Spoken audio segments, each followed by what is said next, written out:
Perjanjian baru kan mengatakan Yesus adalah batu penjuru kan? Ya, aku lah batu penjuru yang dimaksud di sana. Berarti yang dimaksud di Mazmur 118 ini siapa? Siapa? Oke, tinggal baca dari perikopnya. Ini menjelaskan siapa? Kan itu. Nyanyian puji-pujian. Ini nyanyian puji-pujian. Iya, memang ada berapa batu penjuru? Ya, ini sekarang ini bentuk syair juga. Iya, maksud saya memang ada berapa dari Mazmur. Batu penjuru ada berapa emang? Salam satu Tuhan.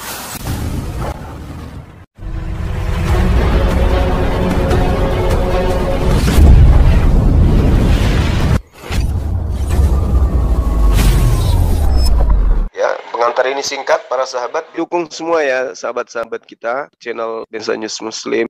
Di like, di subscribe, di share sebanyak mungkin untuk supaya mencegah sahabat-sahabat kita di luar sana tidak terpengaruh terhadap pemurtadan. Semoga Allah memberikan selalu sikap istiqamah. Salam satu Tuhan, Allahu Akbar. Lah Yesus yang mengatakan caranya Yesus mati disalib gitu. Yesus mengatakan harus anak manusia akan mati bangkit dan hidup kembali, sudah dikatakan. Iya, memang mati, memang anak manusia. Ya, anak manusia yang dikatakan itu Mesias akan mati bangkit hidup kembali. Kata siapa? Cuman Yesus yang disebut anak manusia. Anda juga anak manusia. Anda juga anak manusia. Sedangkan syair aku tidak akan mati. Iya, ini lirik lagu. Yesus berkata dalam Lukas 24:44 harus digenapi semua yang tertulis tentang aku di dalam kitab Mazmur. Bangkit hidup kembali.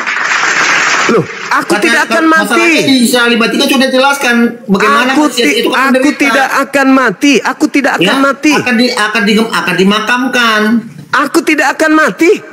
Kata Yesus. Baca dulu Yesaya 53, baca dulu Yesaya 53. Kok lari ke sana Yesaya 53? Aku paksakan di sini, ini syair. Yesus sendiri yang mengatakan. Lukas 24 nomor 44 harus digenapi semua yang tertulis tentang aku di dalam kitab Mazmur. Kenapa Anda tolak? Ya, ini kan lirik lagu ini. Lalu kenapa dia merujuk ke situ? Harus digenapi semua yang tertulis tentang itu, ya. Mengutip dari kitab Mazmur. Aku dapat penjuru. Karena Yesus yang mengaku harus digenapi. Mengutip dari lirik ini. Iya, berarti dia tidak akan mati kan? Ya. Yesus itu buktinya mati. Nah, berarti yang mati bukan Yesus. Tanpa Yesus mati bangkit hidup kembali, maka bagaimana dia dinyatakan penggenapan adalah Mesias? Ya itu dari Anda. Anda kan yang mau. Anda itu menjelaskan kok nggak ada kesimpulannya. Yesusnya itu tidak pernah mengatakan bahwa Tuhan menginginkan kematian untuk orang benar agar menebus dosa-dosa orang yang salah. Di mana di agama Yahudi ada nggak perintah menebus dosa pakai darah manusia? Ada nggak? Nggak ada. Iya makanya. Dari mana Kristen? Makanya kami beda sekte dengan Yahudi. Nah sekarang Anda mendapatkan konsep penebusan dosa itu dari mana? Oke, dari Yesus. Di mana Yesus mengatakan menebus dosa pakai darah manusia? Ada. Di mana? Matius 26 ayat 26. Matius 26 ayat 28. Nah, coba Anda lihat nomor 59-nya. Siapa yang mengatakan begitu? Orang-orang imam kepala melakukan kesaksian-kesaksian palsu untuk membunuh Yesus. Lah, lalu masalahnya imam-imam Yahudi yang melakukan kepalsuan, kenapa kau salahkan Yesus? Lah, berarti katanya Anda katakan Yesusnya yang mau. Harusnya kalau Yesus yang mau. Yesus itu penggenapan. Kalau Yesus menggenapi, penggenapan itu tergenapi. Penggenapan dari mana? Penggenapan dari mana? Penggenapan dari mana? Ya penggenapan dari Yesaya 53. Lah, tadi katanya beda Yahudi dengan Kristen. Ya, kenapa pakai kitabnya Yahudi? Kami kan membawakan kitabnya Musa, kitab Taurat. Emang itu apa hubungannya? Apa hubungannya kitabnya Musa? Apa hubungannya kitabnya Musa dengan Kristen? Ya, kami beriman pada pada nabi-nabi terdahulu. Ya, hubungannya bukan masalah. Hubungannya. Jadi kalau Anda beriman. Ya, Yesus orang Yahudi, Anda yang Kristen ku bilang apa hubungannya dengan kitabnya Yahudi? Tapi kan kok Yesus, makanya kami dikatakan Kristen. Mulai masuk angin. Kok emosi? Di mana kitabnya Yahudi tertulis untuk kalian? Yesus itu orang Yahudi. Yesus, kalian yang kumaksud, kalian Kristen. Kami pengikut Kristus. Yesus berkata, aku diutus hanya kepada domba yang sesat dari umat Israel. Iya, karena kenapa Yesus mengatakan itu? Karena kenapa? Dengarkan dulu. Ya Anda orang mana? Dengarkan dulu. Ya Anda orang mana? Anda orang Kenapa mana? Yesus mengatakan itu? Karena Yesus percaya bahwa yang dinyatakan sebagai umat pilihan itu bangsa Israel. Iya, kemana? Terus apa hubungannya dengan Anda? Apa hubungannya? Di mana Yesus? Di mana Yesus berkata? Di mana Yesus berkata aku diutus untuk seluruh umat manusia? Di mana tertulis? Oke, bacakan Matius 28 ayat 19. Di mana Yesus mengaku aku diutus? Itu yang keluar dari kubur itu yang keluar. Ya iya, itu perintah Yesus. Yang Yesus saya tanya. bukan. No. Yesus orang Yahudi bukan. Yesus orang Yahudi. Ya udah, jadi berkata pergi ke seluruh dunia siapa? Itu bukan Yesus, itu yang keluar dari kubur. Kan Yesus tadi mengatakan, aku tidak akan mati. Berarti yang dibunuh itu bukan dia. Aku tidak akan mati. Ayo, aku tidak akan mati. Aku tidak akan mati. Berarti yang keluar, berarti yang dibunuh itu siapa? Mau-maunya jadikan orang Yahudi sebagai korban untuk dosa-dosanya. Wah, enak aja. Yesus mengatakan bahwa penguasa dunia itu adalah iblis. Ayo. Siapa penguasa dunia kata Yesus? Siapa penguasa dunia kata Yesus? Ayo. Siapa penguasa dunia kata Yesus? Kata Yesus penguasa dunia itu siapa? Bukan pengikut Yesus. Yesus hanya untuk Bani Israel. Yesus berpesan kepada muridnya agar jangan ke bangsa lain, tapi pergilah kepada domba yang sesat dari umat Israel. Itu kata Yesus asli. Kalau yang palsu, pergilah ke seluruh dunia, jadikanlah seluruh bangsa jadi muridku. Itu palsu. Kalau yang asli, jangan pergi kepada seluruh dunia, tapi pergilah kepada dombaku yang sesat dari. Jangan di-mute dong. Yesus yang asli. Yesus yang asli berkata, jangan pergi ke bangsa lain. Yang palsu pergilah ke bangsa lain. Oke, jadi Mesias yang asli itu yang dibilang Yesus yang mana? Yang datang ke tengah-tengah Bani Israel. Siapa? Yang mana? Yang mana? Yesus. Iya, Yesusnya tertulis di mana dia? Di dalam kitabku sendiri. Oh, berarti kitab kami, kitab kebenaran. Kitabmu yang menceritakan tentang pengakuan Yesus. Iya, berarti kitab kami Injil yang benar yang dikatakan Quran dong. Enggak lah, ada aja. Pret. Oh, berarti Injil. Makanya ini dikatakan berimanlah pada kita dengarkan dulu. Ini kau bilang Injil. Jadi Allahmu mengatakan berimanlah pada kita terdahulu Taurat, Zabur, Injil. Mana kitabnya? Kitabnya? Mana kitabnya? Allahmu mengatakan berimanlah pada kitab terdahulu Taurat, Zabur, Injil. Injil diturunkan kepada Nabi Isa. Iya, kitabnya mana? Tanya Nabi Isa mana? Ya, kau mengatakan Allah sendiri mengatakan dia menurunkan kitab Taurat, Zabur, Injil kepada Nabi Isa, kepada Nabi Isa. Masih ada nggak kitabnya? Masih ada. Dan kepada Nabi Musa. Masih ada nggak kitabnya? Kitabnya itu tak ada lagi. Tak ada lagi. Kau yang sekarang gini Bang Juma, yang benar kau atau Quranmu? Quran saya benar. Hah? Benar. Quran saya. Baca dulu. Al-Maidah 48 baca dulu. Al-Maidah 48. Apa yang dikatakan di situ? Coba. Baca dulu. Ya, Anda yang bawa. Coba. Kau pandai karena kau cuma.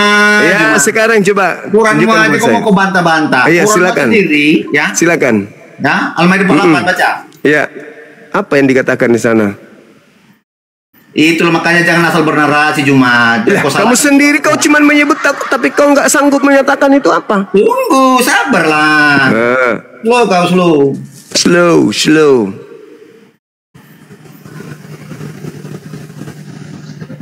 Oke, ini kubacakan kau ya. Ya. Ya. Nih. Ya. Dan kami telah menurunkan kitab tanda kurung ya Al-Quran kepadamu tanda kurung Muhammad ya, dengan membawa kebenaran yang membenarkan kitab-kitab yang diturunkan sebelum dan menjaganya.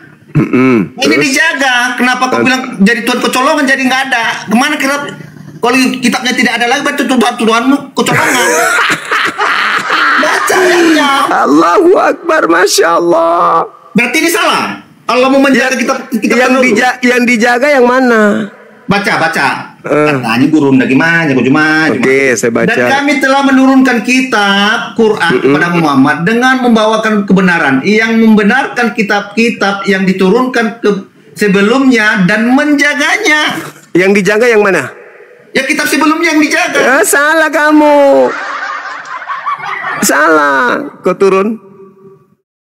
Salah. Yang dijaga itu Al-Quran. Makanya narasi pertamanya, wa anzalna ilaikal kitaba bil haqq.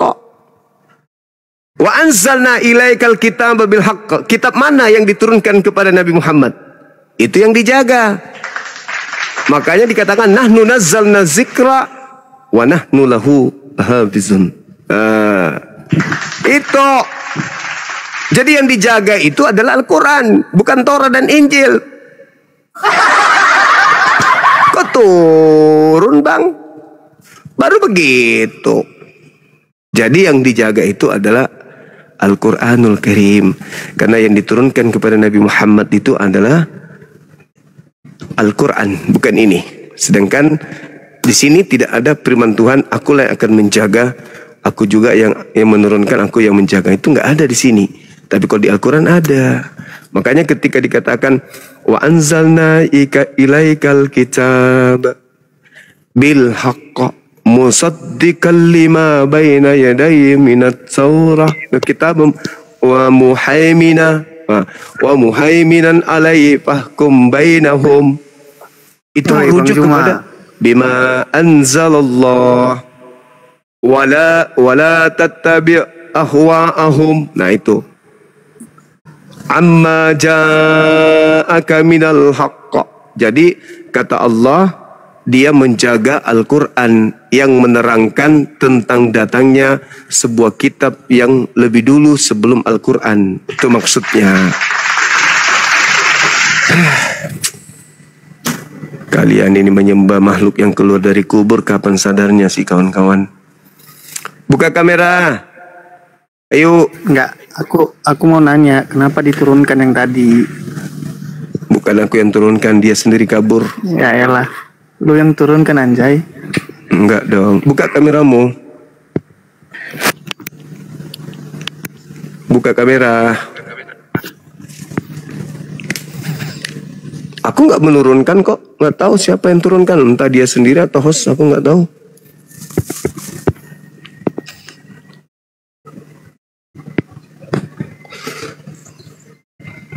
Halo, buka kameranya bang. Ayo. Buka kamera, saudara Julio. Oke, selamat pagi Bang Juma. Pagi. Boleh buka kamera. Tunggu sebentar Bang Juma. Dengan siapa, Bang Julio? Iya. Oke.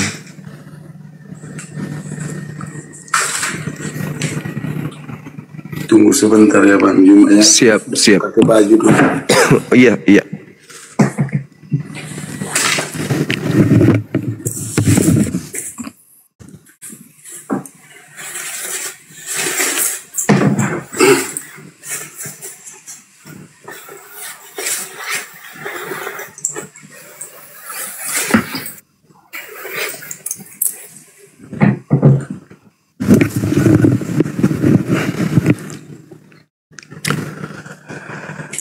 Kau tempatku meminta, kau tempatku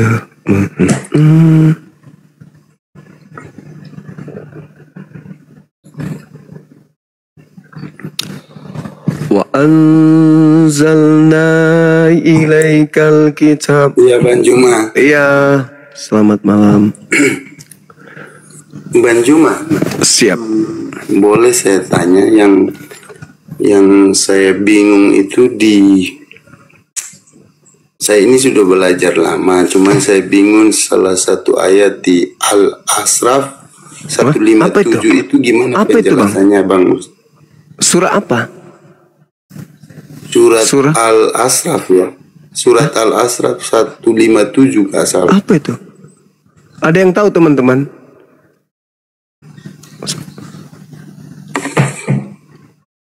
Surah apa itu? Baca dulu bang. Kita kita nggak paham ini kalau abang tidak baca dengan baik nama surahnya.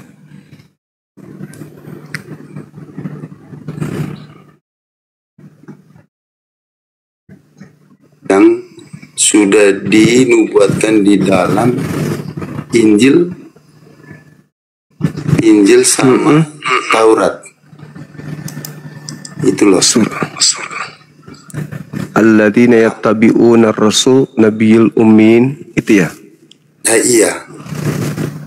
Terus alladzina itu yang saya mau minta penjelasannya dari Bang Juma.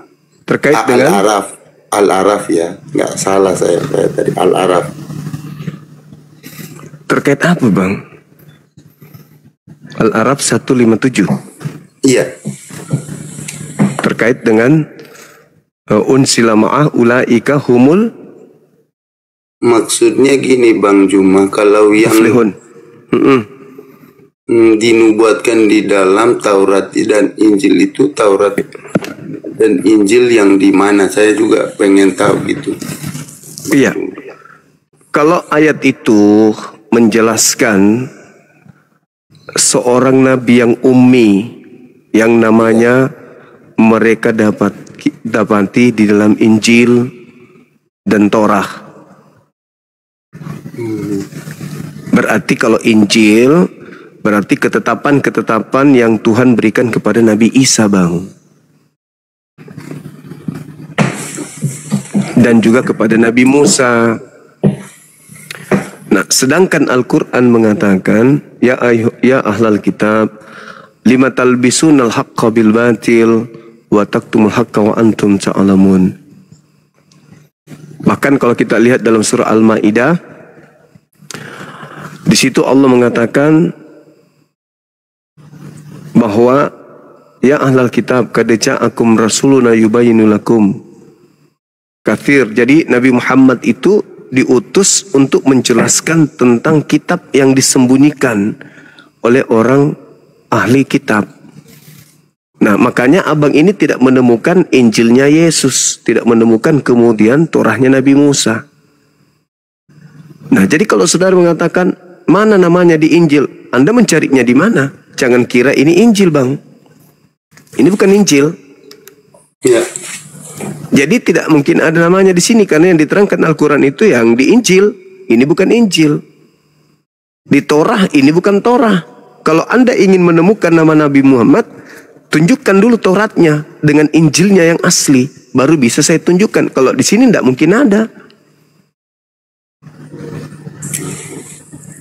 Sedangkan Al-Quran mengatakan bahwa ahli Taurat itu senang sekali merubah-rubah firman Tuhan. Saking senangnya sampai Anda pun menemukan ya bukan lagi asli, cuman terjemahan kan. Jangankan kemudian Injil yang diterima Nabi Isa atau Torah yang ada di Nabi Musa. Aslinya ini aja Anda nggak tahu di mana original teksnya. Yang mana yang asli yang pertama kali ditulis oleh penulis-penulis ini kita aja nggak tahu. Bahkan gereja pun nggak tahu. Jadi nama Nabi Muhammad itu tidak ada, tapi karena mereka acap kali merubah firman Tuhan, maka coba Anda lihat di dalam Kisah Para Rasul 3 nomor 2223. Itu indikasinya Nabi Muhammad di situ. Seorang nabi. Kisah Para Rasul 3 nomor 22 dan 23. Kisah Para Rasul 3 22 23. Oke. Saya punya HP satu, saya nanti saya cek. Bukankah di dalam kitab Tauratmu dikatakan seorang nabi yang sama seperti Musa akan dibangkitkan dan akan terjadi siapapun yang tidak mendengarkan nabi itu akan dilenyapkan dari umat kita. Dan akan terjadi, berarti terjadi. Ada keadaan di mana siapa yang tidak mendengarkan nabi tersebut akan dilenyapkan dari umat kita. Artinya nabi ini sama seperti Musa, yaitu memerangi siapapun yang melanggar firman Tuhan. Nah, sekarang kalau Yesus yang memerangi membinasakan orang-orang yang tidak mendengarkan dia, keliru kayaknya itu, karena justru Yesus yang diperangi. Nah, lalu siapa nabi yang sama seperti Musa yang dikatakan oleh kisah para rasul ini? Paulus, katanya Paulus bukan nabi.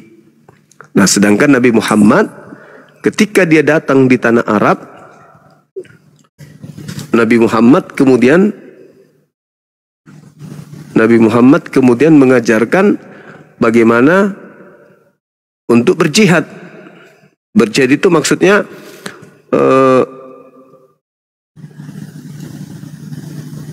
memperjuangkan firman Tuhan yang datang kepadanya untuk disampaikan kepada seluruh manusia. Gitu, Bang. Oke, Bang Juma, kalau yang dimaksud dengan jihad itu seperti apa jihad? Jihad itu berjuang, Bang. Berjuang, mempertahankan. Jihad itu berjuang, mempertahankan apa yang diperintahkan oleh Tuhan. Itu jihad. Apa yang diperintahkan oleh Tuhan itu diperjuangkan untuk berjihad. Jadi jihad itu artinya berjuang, berjuang di jalan Allah. Contohnya, karena ini orang sering salah sangka orang yang berjihad itu. Kadang-kadang kita salah sangka bahwa itu tidak baik. Oh enggak, ya kan? Jihad, kalau jihad itu tidak ada, kita tidak merdeka. Jadi jihad itu artinya berusaha keras, jihad itu artinya berjuang. Oh, nah, gitu ya. Iya, Nabi Musa kan berjuang menyampaikan firman Tuhan kepada umatnya.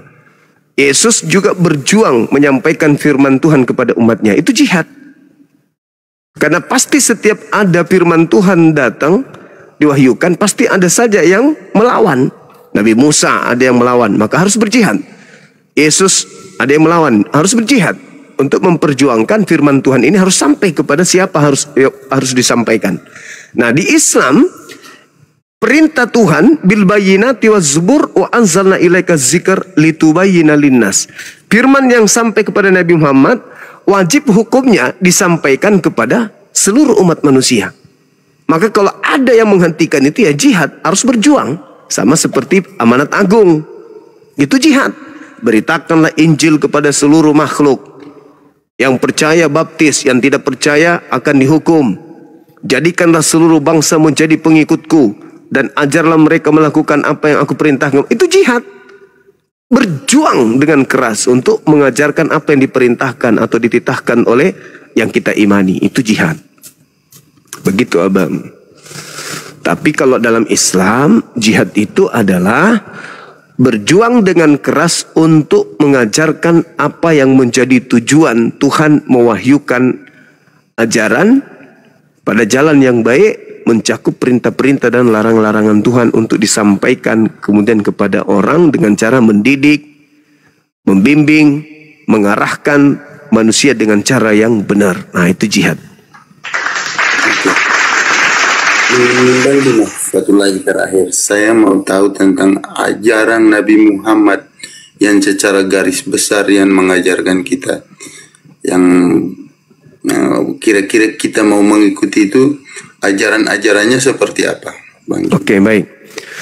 Jadi gini, Bung, satu hal kesalahan terjadi ketika ada orang yang mengaku sebagai pengikut Yesus atau pengikut Nabi Musa, tapi mereka di luar Bani Israel. Nabi Musa di dalam kitabnya, dia diperintahkan untuk menyampaikan hukum Taurat itu kepada keturunan Bani Israel dan Bani Yehuda. Tanamkan kepada anak-anakmu pada saat dia tidur, baring, berjalan, duduk, itu kepada Bani Israel.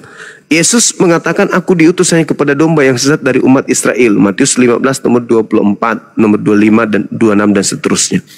Nah, artinya ketika Nabi Muhammad SAW itu diutus, dia diutus untuk kita semua.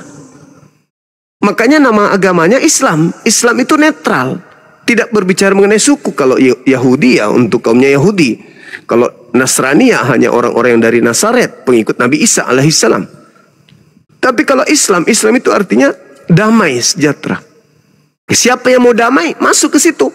Nah, Nabi Muhammad diutus, dikatakan dalam Al-Quran, ya ayuhan nas, inni rasulullahi ilaikum jami'a. Wahai seluruh manusia, aku ini adalah utusan Tuhanmu untuk kalian semua.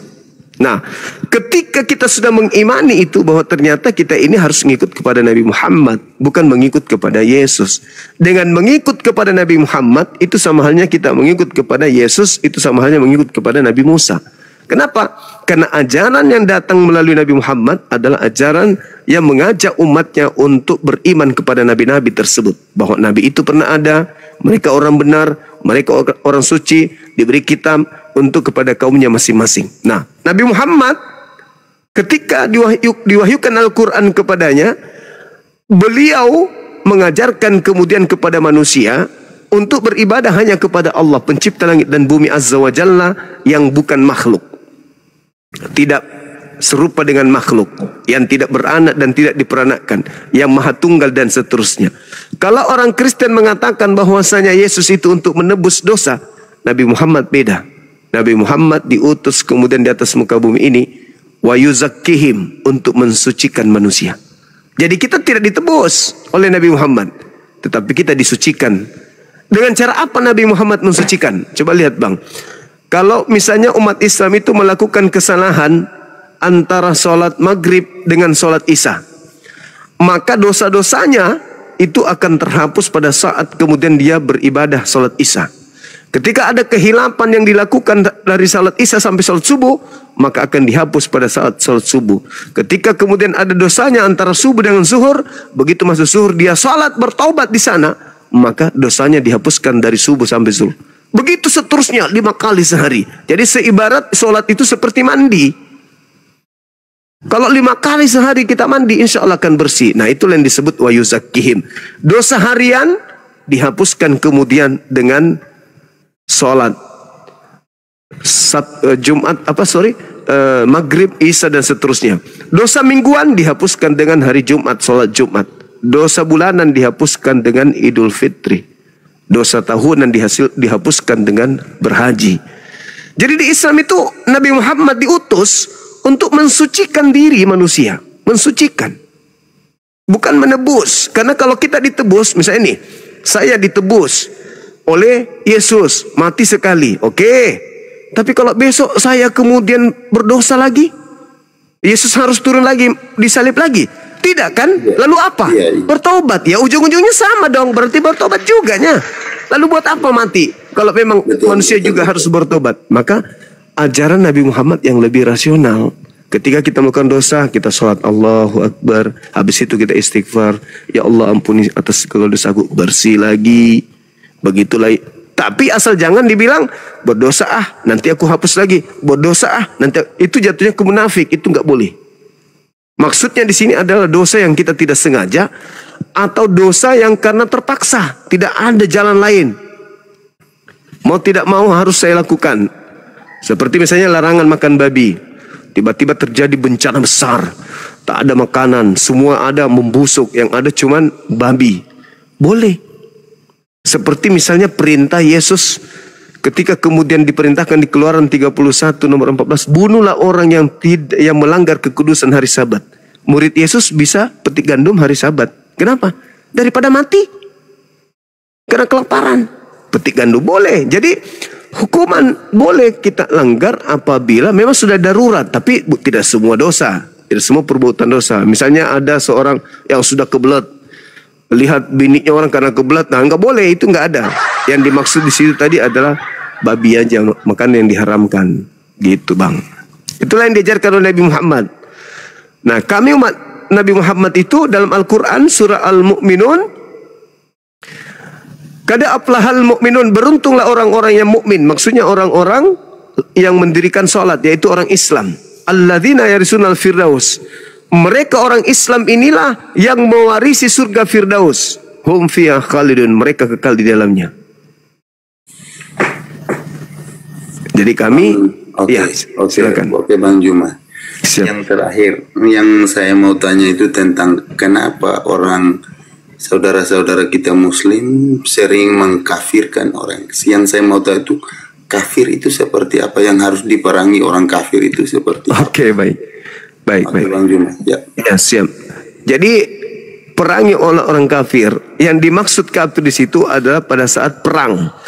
Itu asbabun nusulnya ada sebab-sebabnya ayat itu turun pada saat kemudian perang antara orang Roma waktu itu yang memerangi kemudian umat Islam. Itu yang dimaksud. Salahnya kita karena kita menganggap wah ini Islam ini kok diperintahkan bunuhlah dimanapun kamu berada. Ya, itu pada masa itu perang. Sering salah sangka di situ. Ya, itu pada masa perang. Itu masa perang itu. Nah kalau namanya masa perang, masa ketemu musuh saling gelitik kan tidak mungkin. Nah kalau di Islam itu bang, ada perjanjian perang begini-begini, habis itu baru perang. Tidak bisa dilanggar kalau ada perjanjian. Itu aturan dalam Islam. Memang diajarkan perang, yaitu mempertahankan kemudian harga diri, mempertahankan agama. Kalau kita diusir dari kampung, ya kita harus melawan musuh. Tidak boleh dibiarkan musuh menzalimi kita. Nah, apa kafir itu? Kafir itu kan artinya menutup diri. Itu sebenarnya artinya bagus. Menutup diri artinya ketika Islam datang kepada Anda, terus Anda tidak mau menerima Islam itu disebut kafir, menutup diri. Bukan tuduhan jelek itu. Artinya orang ini menutup diri dari hidayah, menutup diri dari ajaran Islam, menutup diri dari ajaran Nabi Muhammad. Itu kafir. Orang-orang kafir, orang-orang yang menutup diri kepada ajaran Islam. Kami tidak menyebut mereka binatang. Tidak. Seperti kalau orang Kristen menyebut kami domba. Sudah disebut domba, sesat pula tuh, dobol kami dikasih titel. Sedangkan kafir itu adalah manusia yang menutup diri dari ajaran Islam. Berarti yang dimaksud bukanlah orang-orang Kristen kan? Artinya orang-orang siapa saja yang menutupkan diri sama kebenaran itu dikatakan kafir. Ya kalau kita menggunakan kaidah bahasa iya, tapi kalau berbicara mengenai kaidah agama, ya kafir itu di luar Islam, orang yang menutup diri kepada Islam. Nah, ada satu hal yang menarik di Matius 5:22 itu, di situ ada kata kafir dalam Bible. Padahal bahasa aslinya itu raka. Raka itu artinya BODO. Itu. Tapi diterjemahkan oleh lembaga Bible menjadi kafir. Padahal kafir itu bahasa Arab. Harusnya raka itu diterjemahkan aja blow on atau geblek. Jangan ke kafir karena kata kata bodlo itu jadinya konotasinya menjadi buruk jadinya kafir itu. Padahal kafir itu adalah orang yang menutup diri dari agama Islam. Tapi di situ diterjemahkan jangan kau menyebut saudaramu kafir, jangan kau menyebut saudara. Akhirnya kafir itu menjadi jelek. Kalau ketika kami mengatakan kafir, orang Kristen mengatakan, oh kurang ajar Islam ini mengatakan kafir. Padahal ya ayyuhal kafirun, wahai orang-orang yang menutup diri dari kami, dari Islam. Gitu. Bukan jadi buruk jadinya karena dipakai oleh Bible menjadi buruk lah dia. Jadi gitu, saudara. Satu lagi Bang Juma tadi menjelaskan mengenai Yesus diutusannya domba-domba yang hilang daripada Israel. Iya. Kalau gimana dengan orang yang di luar Israel? Kalau begitu bertentangan dengan kata-kata lain yang Yesus berkata di amanat agung yang tadi Bang Juma sebutkan. Oke, baik. Bahwa pergilah ke seluruh dunia dan baptislah mereka dalam nama Bapa, Putra dan Roh Kudus. Itu kan perintah utama. Dan ajarlah mereka. Nah itu gimana Bang Juma, tanggapan Bang Juma tentang hal itu? Sementara itu tertulis dan itu kata-kata Yesus juga. Baik. Saya terangkan. Jadi gini, Yesus itu adalah orang benar. Yesus itu orang yang dikasihi Tuhan. Ya. Yesus itu malah dikatakan inilah anakku yang kukasihi, kepadanya aku berkenan. Malah di Yohanes 17 di data-data awal itu nomor 1, nomor 2, nomor 3, ya Bapa permuliakanlah aku sebagaimana kemuliaan yang kumiliki di kehadiratmu sebelum dunia ada. Berarti Yesus ini adalah orang yang dimuliakan Tuhan kan? Nah, dia adalah orang benar, dia adalah orang yang dikasihi. Ketika orang-orang Yahudi ingin membunuh orang yang benar, Tuhan pencipta langit dan bumi mengizinkan tidak? Tergantung visi dan misinya Bang Juma. Nah, apa visinya? Kenapa harus dibunuh? Ada nggak kaidah di dalam agama Yahudi? Bunuhlah orang benar supaya kamu diselamatkan. Kan tidak ada. Keluaran. Gini, Pak. Saya boleh dengar karena dia menyamakan dirinya dengan Allah. Wah. Dia sebut dirinya anak Allah. Wah, salah. Kalau disebut anak Allah, Yesus sering mengatakan, akulah anak Allah. Bahkan penulis-penulis Bible itu, bahkan Yohanes sendiri mengatakan, inilah anak domba Allah. Bahkan dikatakan, ya Allahku, ya Tuhanku, dan seterusnya. Itu sering. Dan juga Israel disebut sebagai anak Allah. Bahkan di dalam Amsal 3 nomor 11 nomor 12, orang-orang Yahudi itu disebut sebagai anak-anak Allah. Nah, kenapa itu dijadikan alasan? Coba Anda lihat di dalam Yohanes 11 nomor 53. Maka mulai hari itu mereka sepakat membunuh Yesus. Di dalam Matius 26 nomor 4. Mereka kemudian melakukan tipu muslihat.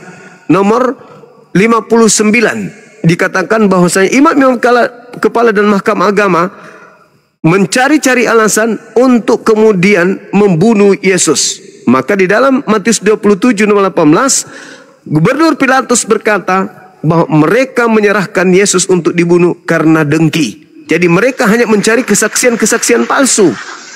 Mereka mencari kesaksian palsu supaya Yesus ini bisa dihukum mati. Karena Yesus tak ada salahnya. Tak ada alasan untuk membunuh dia. Maka mereka sepakat membuat kesaksian palsu. Seperti itu tadi. Dia dibunuh karena dia mengaku seperti anak Allah. Padahal Yesus klarifikasi, Bang.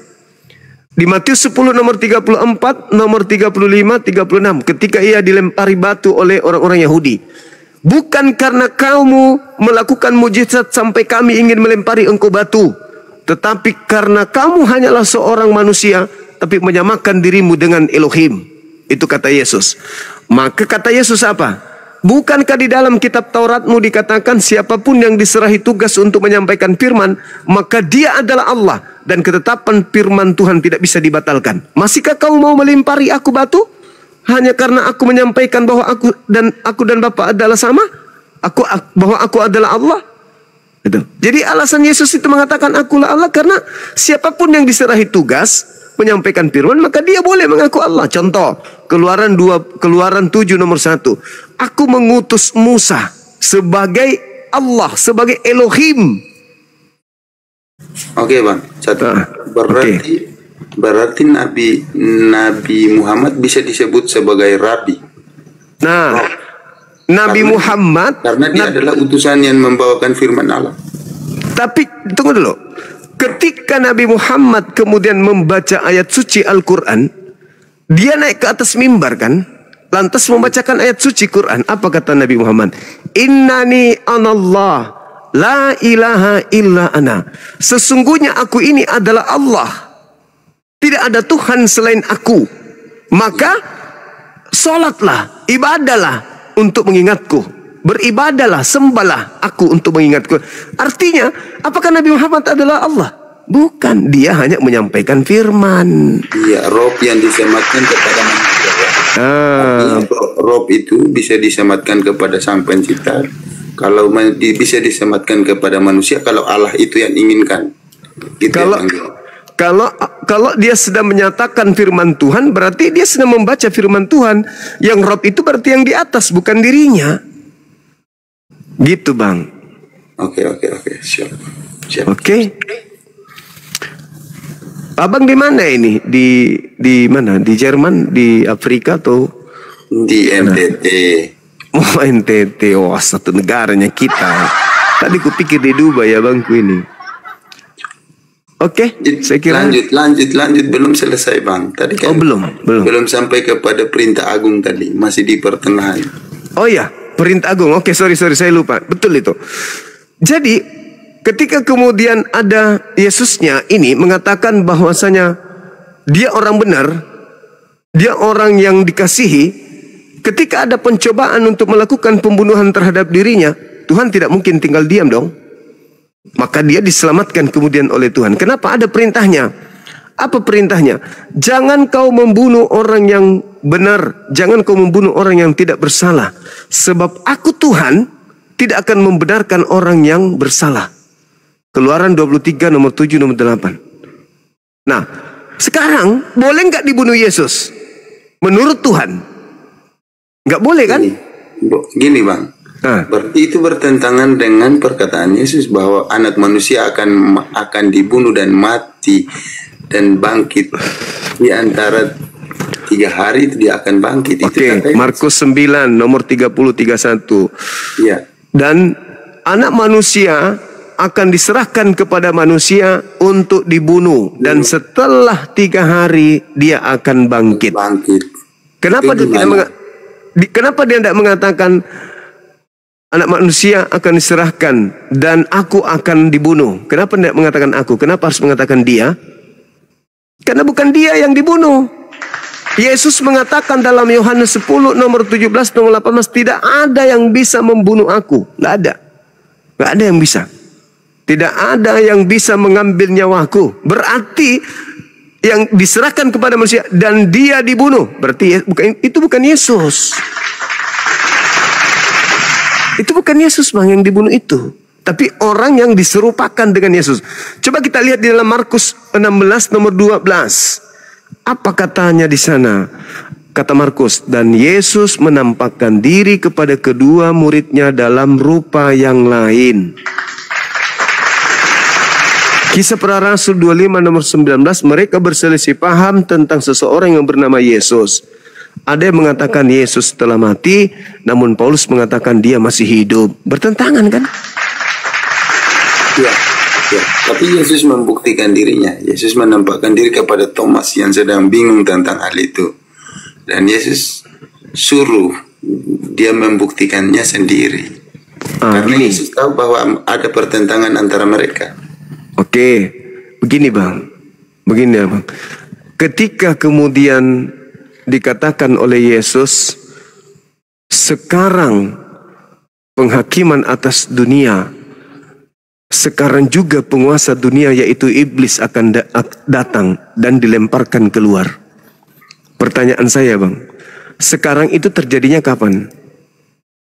Menurut Yesus, waktu itu kan? Iya. Nah, Yesus mengatakan sekarang juga penguasa dunia ini akan dilemparkan keluar. Siapa penguasa dunia yang dimaksud bang? Siapa penguasa dunia? Iblis. Penguasa dunia dilemparkan keluar. Siapa itu? Iblis. Sekarang iblis itu dilemparkan keluar dari mana? Yesaya 14 nomor 12 sampai nomor 15. Wah, sang bintang timur, engkau jatuh dari langit. Engkau adalah iblis, Lucifer. Engkau hendak naik ke awan-awan, hendak menyamai sang yang maha kuasa, sang maha tinggi. Nomor 15-nya, akan tetapi sebaliknya, ke dalam dunia orang mati engkau dilemparkan. Ke dalam dunia orang mati bang, iblis itu dilemparkan ke alam kubur. Coba anda baca Yesaya 14 nomor 15-nya. Tetapi sebaliknya, ke dalam dunia mati, orang mati engkau akan dilemparkan. Nah, berarti dia sudah ada dalam kubur nih. Kata Yesus, sekarang dunia dihakimi, berlangsung penghakiman atas dunia. Sebab sekarang penguasa dunia itu telah ada dan akan dilemparkan keluar. Itu yang pertama. Yang kedua, ketika angkatan jahat minta satu tanda di dalam Matius 12 nomor 34, 38 sampai 40, kata Yesus begini, angkatan jahat ini minta satu tanda dan tidak akan diberikan satu tanda apapun kepada angkatan jahat selain tanda Yunus. Sebab Yunus 3 hari 3 malam dalam perut ikan, demikian juga anak manusia akan berada dalam perut bumi selama 3 hari 3 malam. Berarti keluar pada hari ketiga dari perut bumi alias kubur, itu tanda untuk angkatan jahat. Kalau dia tanda untuk angkatan jahat, berarti yang keluar itu adalah si jahat, yaitu iblis yang dilemparkan masuk ke kubur. Dan keluar pada hari ketiga, itulah yang maksudnya dilemparkan keluar. Nah, sekarang mari kita buktikan. Yesus pernah dicobai oleh iblis di dalam Lukas 4 nomor 6, nomor 7, nomor 8, nomor 9, nomor 10 sampai nomor 13. Dicobai oleh iblis. Apa kata Yesus? Apa kata iblis kepada Yesus? Yesus, kepadaku telah diberi kuasa baik di langit maupun di bumi. Dan aku akan memberikan kepada siapapun jika sembahlah aku di Lukas 4 nomor 7, sembahlah aku, maka segala kuasa yang ada di langit dan di bumi akan aku berikan kepadamu. Sebab aku, Yesus, iblis, berkuasa memberikan kepada siapapun yang aku kehendaki. Pertanyaannya, ketika iblis datang ingin menawarkan kemudian kuasa langit dan bumi kepada Yesus, surga dan bumi kepada Yesus, apakah Yesus terima, Bang? Tidak, karena iblis itu mengutip dari perjanjian lama. Maka Yesus mengutip kembali. Jawabannya mengutip kembali dari perjanjian lama itu. Bukan itu. Itu ketika jika engkau adalah anak Allah, jatuhkan dirimu ke bawah, sebab ada tertulis. Oke. Nah, itu yang dimaksud itu, Mazmur 91. Yang pertama ya. Ya, itu 91 itu, Mazmur 91 maksudnya itu. Tapi yang kedua itu dibilangnya ketika dibawa ke padang gurun, ke bumbungan bait suci dulu, habis itu ke padang gurun. Habis itu tunjukkan segala kemegahan dunia ini akan aku berikan kepadamu jika kamu menyembah aku. Pertanyaannya, Yesus terima enggak kuasa surga dan bumi dari iblis? Enggak kan? Tidak. Nah, karena Yesus tahu bahwa dia adalah iblis. Nah, oke. Sekarang kalau begitu, siapa yang keluar dari kubur pada hari ketiga lalu berkata, kepadaku telah diberi kuasa baik di langit maupun di bumi? Itu siapa, Bang? Yesus. Loh, tadi katanya nggak terima. Tapi di dalam tapi itu percobaan. Beda konteksnya ketika Yesus mati. Okay. Konteks yang artinya diberi kuasa oleh iblis, itu kan konteksnya di percobaan. Dan bercerita tentang Yesusnya mati. Sekarang yang menjanjikan kuasa langit dan bumi itu iblis kan? Tidak dong. Kan iblis yang mengatakan, yang mencobai. Iblis yang mengatakan seperti itu, tapi yang memiliki kuasa itu ya Allah pencipta langit dan bumi. Baik. Tetapi iblis mengatakan, Yesus sendiri yang mengatakan penguasa dunia ini telah datang, yaitu iblis. Kan Yesus yang mengakui penguasa dunia itu iblis.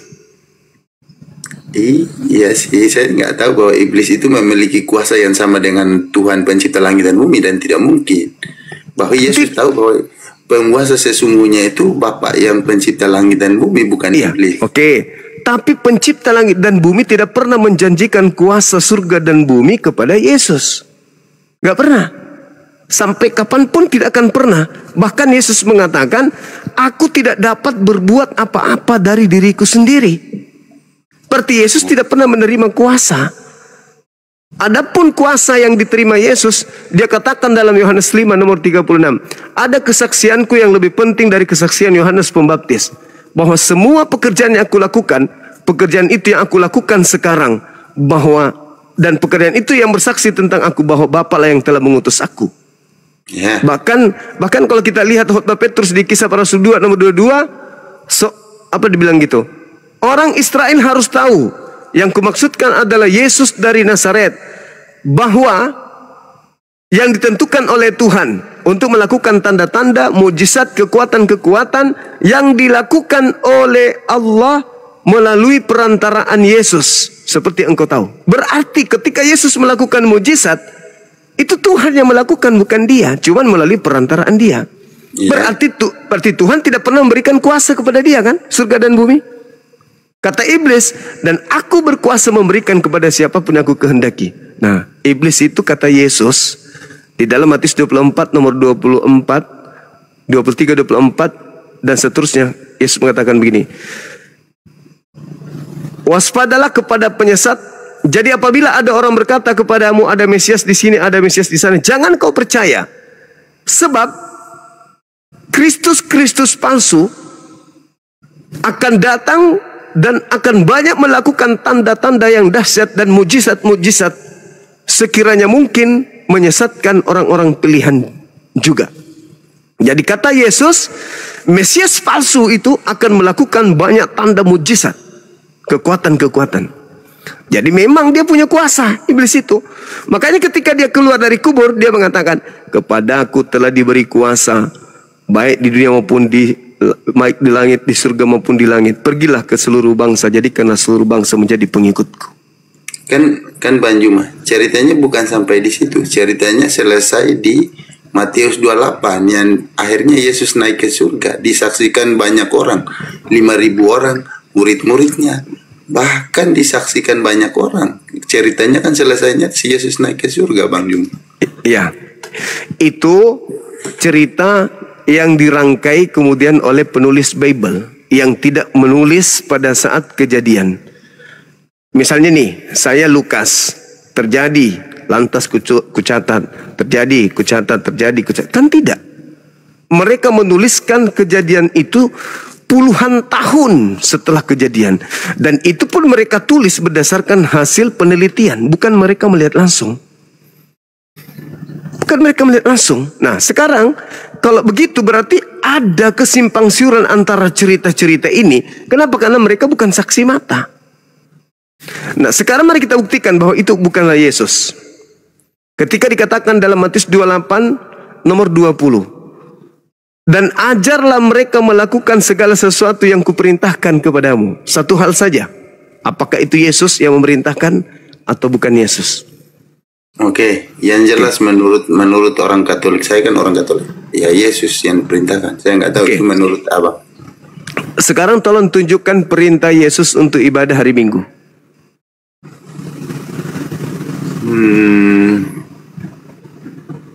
Saya nggak tahu persis di dogma Katolik mungkin ya, karena saya bukan ahli agama ya Bang Juma. Ya, intinya tradisi yang telah dilakukan oleh Bapak Gereja sampai sekarang ya saya ikutin itu, tapi saya nggak tahu persis kenapa harus beribadah di hari Minggu. Mungkin karena kebangkitan Yesus pada hari Minggu. Nah, kalau begitu kan dikatakan dan ajarlah mereka melakukan segala sesuatu yang kuperintahkan. Berarti ada perintah. Ya. Ada perintah. Mana perintahnya Yesus pada saat dia mengajar di tengah-tengah Bani Israel untuk muridnya ibadah hari Minggu? Ada. Ya, kalau orang Katolik ya, perintah utama itu hukum utama cinta kasih. Hukum utama cinta kasih.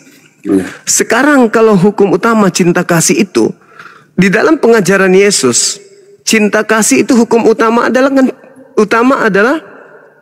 cintailah sesama. Kasihlah Tuhan Allahmu, itu yang kedua. Tuhan Allahmu dengan segenap itu yang pertama. Itu yang pertama kan? Nah sekarang bagaimana cara mengasihi Tuhan? Bapak ya, nih Bapak. Tidak boleh ada ilah lain selain daripada Tuhan itu. Bagus. Berarti kita harus mengikuti segala perintah Bapak kan? Ya. Di mana perintah Bapak itu termaktub? Di Torah atau di mana? Ya. Kalau di mana? Salah satunya di dalam Taurat yaitu hukum moral itu loh, 10 perintah Allah. Nah itulah karena saudara Katolik memilih-milih, padahal tidak boleh menambah, tidak boleh mengurangi. Ulangan 4 sampai ulangan 6 itu tidak boleh menambah dan mengurangi firman Tuhan. Ya. Berarti hukum terutama adalah menjalankan hukum Taurat. Nah sedangkan Katolik tidak menjalankan hukum Taurat. Dari situ aja sudah kalah, sudah batal. Kita menjalankan. Kalau menjalankan berarti ibadahnya hari Sabtu. Kalau menjalankan berarti tidak makan babi. Kalau menjalankan berarti sunat. Kalau menjalankan berarti menyembah hanya kepada Elohim, bukan menyembah kepada Yesus. Karena Yesus datang menyempurnakan. Ya, kalau menyempurnakan kalau menggenapi tidak menghilangkan. Aku datang bukan meniadakan. Kenapa untuk mengenapinya? Ya, menggenapi kalau tidak digenapi itu artinya meniadakan. Hukum cinta kasih itu bukan berarti meniadakan ya, tidak ya. Nah, Tuhan mengadakan. Tuhan mengadakan memperpendek 10 itu menjadi 2. Nah, itu kata siapa? Kata Yesus. Di mana itu? Kasihilah Tuhan Allahmu dengan segenap hatimu, dengan segenap jiwamu, dan dengan segala akal pikiranmu, dan kasihanilah sesamamu manusia seperti dirimu sendiri. Bagaimana bisa dikatakan mengasihi Tuhan kalau semua perintah Tuhan dilanggar? Yang mana dilanggar? Yang pertama, jangan ada ilah lain di hadapanku. Ya. Kenapa mengilahkan Yesus? Hah? Kenapa mengilahkan Yesus? Ilah yang disematkan kepada Yesus itu bukan ilah pencipta langit dan bumi. Justru lebih parah lagi kalau begitu, Bang. Jangan ada ilah lain. Harus hanya Dia saja, Sang Bapa ini yang di atas saja. Yesus itu hanya utusan. Ya nggak apa-apa bagi orang Katolik. Lah itu bagi orang tua. Bagaimana dengan Tuhan? Yesus mengatakan hidup kekal itu adalah mereka mengenal Yesus Kristus yang Engkau utus. Betul. Jadi untuk mendapatkan hidup kekal, Yesus dikenal utusan Tuhan atau sebagai Tuhan? Dikenal sebagai utusan karena Yesus sendiri mengatakan dirinya sebagai utusan. Oke, sebagai utusan Tuhan. Berarti dia bukan Tuhan kan? Karena Yesus mengaku itu. Karena Tuhan yang dimaksud Bang Juma itu Tuhan pencipta atau Tuhan yang penguasa? Cuman ada satu Tuhan, Dia yang pencipta, Dia yang penguasa, cuman satu. Itu namanya Ahad.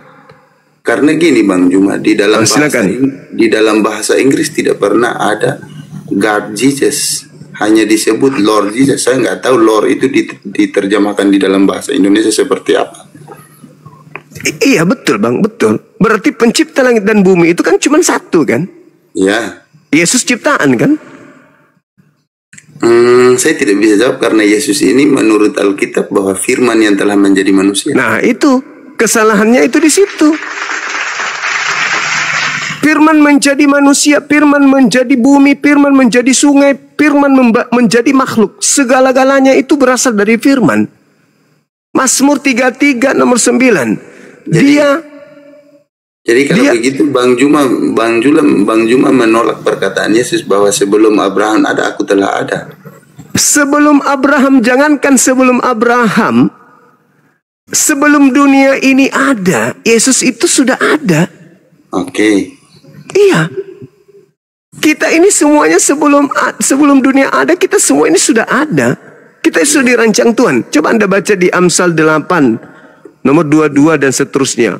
Apa kata Salomo di situ? Sebelum langit digariskan, aku sudah ada di sana. Lebih hebat Salomo berarti. Betul. Nah itu dia. Artinya bahwa ketika dikatakan pada mulanya adalah firman, firman itu bersama-sama dengan Tuhan. Memang betul. Itu sifat. Tapi ketika kemudian firman mengatakan datang pada bulan ke-6 ke Maria, kabarkan aku hendak dia melahirkan seorang manusia bernama Yesus. Hendaklah dia menamanya Yesus. Yang datang kepada Maria melalui Gabriel itulah firman.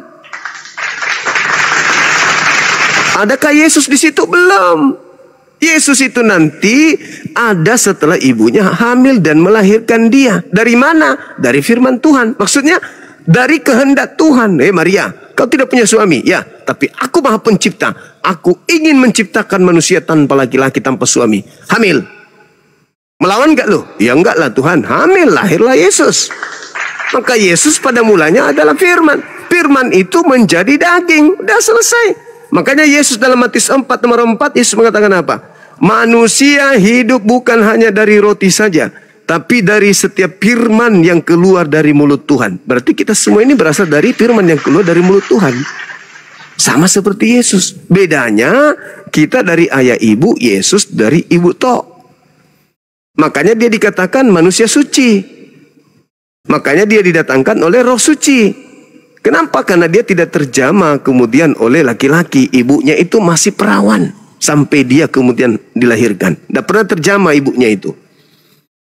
Itu hanya mujizat aja yang diperlihatkan kepada Yahudi. Jadi bagaimana tanggapan Bang Juma tentang Lukas 2 ayat 11? Itu malaikat yang mengatakan.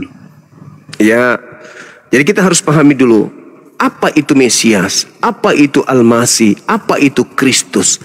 Kristus itu adalah manusia yang diurapi Tuhan. Jadi terjemahan yang seharusnya di situ, pada hari ini telah lahir bagimu juru selamat, titik 2, manusia yang diurapi Tuhan di kota Daud. Itu. Cuman Kristen menyembunyikan identitas kemanusiaan. Ya. Kristus.